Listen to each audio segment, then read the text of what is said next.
Harka fuunee akkam jirtu kilaboota 20 Premier League Ingilaandi jiran keessaa utuu nan sobiin kilaba kamiin deeggartu? Har'a waa'ee kilabii isin deeggartanii fi hin deeggar isin gaafachuuf osoo hin taane bilbila harka keenyaa fayyadamuudhaan loogoo kan Arsenal waliin hojjennaa akka xumuraatti nu hordofaa. Akkasumas immoo namooti kilabii isin deeggartaniif loogoo akka hojjetamu barbaadan immoo koomentii jalatti barreessaa kan baay'inaan koomentii jalatti barreeffame immoo viidiyoo itti aanutti isiniif hojjedha isin jedha akka xumuraatti nu hordofaa.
Kana fakkaata ture viidiyoon kun akkasitti tole abdii guddaan qaba.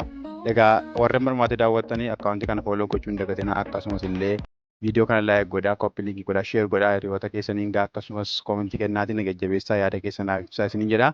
Galatooma.